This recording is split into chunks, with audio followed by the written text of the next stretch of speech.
सानाम को जोहार तेहें यार मिटन नवा पुथी बन नेला सानताड़ी एजुकेशन सिलेबस रेना पुथी लेकाते ओना दो हुयुग कना पारसी इतुन नवा पारसी इतुन पुथी हो ऑल गुरु गमके पंडित रघुनाथ मुर्मू ऑल सदर का और नवा दो ना सिलेबस रे मेना का ओना खातिर ते नोडे दो पठुआ को गड़वा को दिशा कतिगिन लई आबो कना नवा लाहारे अडिगान पुथी को गिन लई सदर का जहाँ दो गुरु गमके ऑल सदर का यार ओना को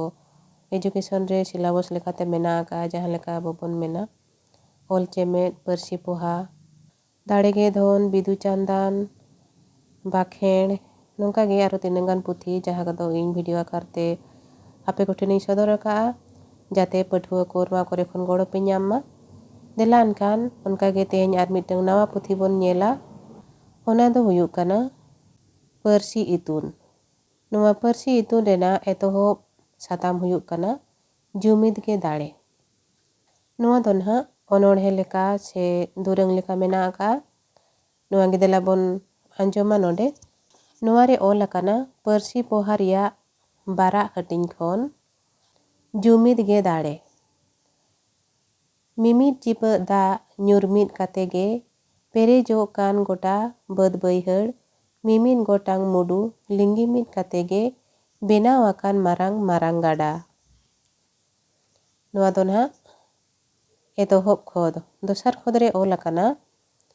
मिमी लुयुम सुतम पाक मिद काते गे तियार आकान जिलिन जिलिन सुतम मिमिद किया सुतम तेपें मिद काते गे बेनाव आकान मारांग मारांग लीज मिमिद गोटांग ईटा जोड़ा मिद काते गे तियार आकान मारांग मारांग दोलान मिमिद गोटांग मेढ़ेत खोंजा मिद काते गे तियार आकान मारांग मारांग करगाड़ कटी कटी जाको जोड़ा मिद काते गे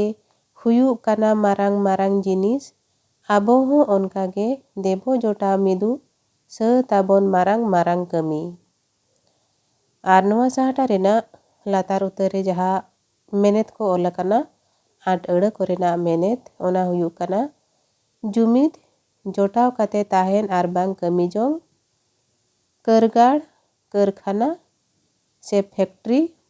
सत हुयुग काना पुरव लाहा खन गिन लई का लेका नवा पुथी करे टाइपिंग हुड़ा अडिगान गे ताहेन काना आदो ओना कोदो निजे तेगे बोन पढ़ाव सोझेमा आर नवा नोडे जहाँ मिटंग दुरंग लेका से कविता लेका जहाँ पढ़ाव अंजमान बोना नवा रेना मेनेत को हो अडी नापाय गे बुझाव ᱧᱟᱢᱚᱜ काना एनहो नासेना इन बुझावा बोना जुदी उनका अकोय को नवा धरा होड़ को मेना आकाद बोना जहाँ को दो नवा कोरेना मेनेत ठीक सही पढ़ाव कते बांग बोन बुझाव दाड़िया जुमिद दाड़े बोन मेनखान दो हाँ चेत मिन होड़ आर सांगे होड़ मेसा कते जहाना बोन कमिया ओना दो हुयुग काना जुमिद मिद ठेन जुड़ाई मिद कते कमी मिठेन जुड़ाई मिद काते जहाँ बो कमिया ओना रेना दाड़े दो अड़ी भेगार गया जहाँ जिनिस आबो एकलाते बाबो कमी दाड़िया ओना जिनिस आबो सांगे होड़ मिठेन ताहे काते जुमिद मिद काते ओना बोन कमी दाड़िया चेदा से जुमिद लेनखान दो अड़ी होड़ा दाड़े मिठेनोआ आर ओना दाड़े ते दो मारांग मारांग कमी बोन कमी दाड़िया मनमी मा जुमिद मिद काते लेकान लेकान कमी बो कमी दाड़िया गया इकेन उनका के आर हो एटा जिनिस को चेद को दो एकला आर सावते ताहेलेन खान तिनंग मारांग मारांग कमी हुयुग काना ओना हो नवा खोद करे खन बोन बड़ाय दाड़िया जहाँ लेका एथोब खोद रे ओला काना मिमिद चिप दा ᱧᱩᱨᱢᱤᱫ काते गे पेरेजो कान गोटा बद बैहड़ मिमिद चिप मिमिद ठोप दा ᱧᱩᱨᱢᱤᱫ काते गे मारांग मारांग बद बैहड़ नवा को गोटा पाड़ा पेरेजो काना मिद ठोप दा खान दो हुडिंग हुडिंग इखान ओना मिमिद ठोप दा गे मिमिद डंग ते ᱧᱩᱨ मिद काते ᱧᱩᱨ मिद लेन खान दो मारांग मारांग बद बैहड़ पेरेजो काना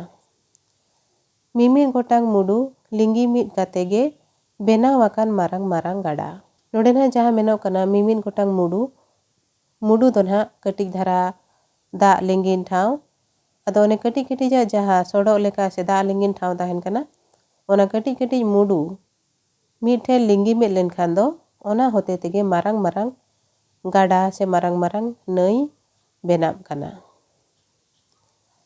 मिमी लुयुम सुतम पाक मिद काते गे tiyarakan jilin jilin sutam. Sutam men lekhan do kati kati jahana tahen kana luyum luyum adi etang etang adi bang nyelo lekana sutam tahena. Ikan ona abo tin jobo pak media miten bon jurai media tirmit media bon un joho do adi jilin jilin adi jhel jhel sutam benap kana. Mimit khia sutam tepeng mit katege benaw akan marang marang lija. Sutam judi bon nyela mitang sutam bon nyel khan huding huding nanha gaya. Ikan ona huding huding sutam onage miten judi bo teng media tepeng media bon enkan marang marang lija se marang marang luguri lapo benap kana. Onka ge peyana khodre bon nyela mimin gotang ita joda mit katege tiyarakan marang marang dolan. Ita judi bon nyela mitang mimitang. Ikan ona mimitang ita ge abo judi bon joda mida enkan do marang marang dolan se marang marang ora marang marang building nuwa ko benap kana. Mimit gotang merhet khonjamit katege tiyarakan marang marang kergad. Onka ge merhet judi bon nyela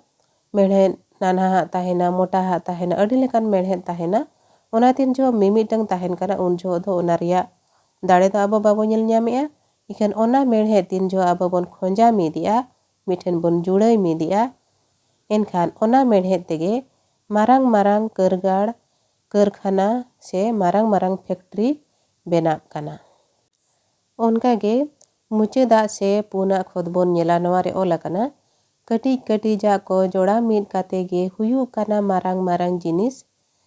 kati kati jinis jahan do na ona ko mimitang tahan khan khan ona to mimitang kati kati bo nyelea ikan ona ge abo tin jo bo jurai media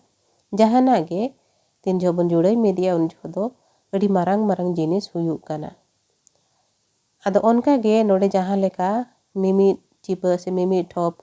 da nyur mit kate bad baihar perejok kana mimit gotang mudu linggi mit kate marang marang gada benap kana.